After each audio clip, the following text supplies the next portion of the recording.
दोस्तों 1943 में एक एग्जिस्टेंशियलिस्ट फिलोसोफर जेन पॉल सार्त्रे एक किताब लिखते हैं बीइंग इन नथिंगनेस, जिसमें वो एक आइडिया मुतारफ करवाते हैं जिसको वो बेड फेथ का नाम देते हैं। अब इस बेड फेथ के अंदर बेसिकली ही आर्ग्यूज कि हम ह्यूमंस खुद को डिसीव करते हैं, धोखा देते हैं, झूठ बोलते हैं अपनी शख्सियत के साथ, खुद को झूठी तसल्ली और अनरियल एक्सपेक्टेशंस क्रिएट करते हैं।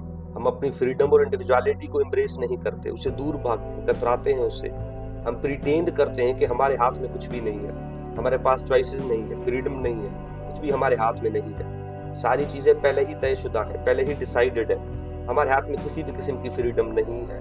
हमारे करियर, हमारी एजुकेशन, हमारी सोच, हमारी पर्सनैलिटी और इवन हमारे रिलेशनशिप्स भी डिसाइडेड होते हैं। इसीलिए जिस कंडीशन में हम हैं, इस सिचुएशन में है, ये पहले ही डिसाइडेड है। हमारे हाथ में इसको चेंज करने के लिए कुछ भी नहीं है। सार्त्रे कहते हैं कि ऐसा नहीं है, कोई भी चीज पहले डिसाइडेड नहीं होती।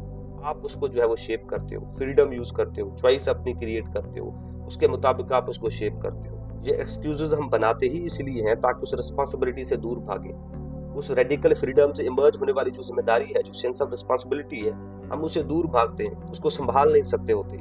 इसीलिए इस तरह के बहाने बनाते हैं, मोरल वैल्यूज लेके आते हैं, एक्सक्यूजेस क्रिएट करते हैं, रिलीजियस बिलीव्स लेके आते हैं कि सारी चीजें जो है वो डिसाइडेड है। और ये जो रिस्पॉन्सिबिलिटी से भागना होता है, ये बुनियादी तौर पे सार्त्रे कहते हैं कि बेड फेथ है। जो लोग इस तरह की चीजों में इन्वॉल्व होते हैं वो अपनी जिंदगी बेड फेथ में गुजार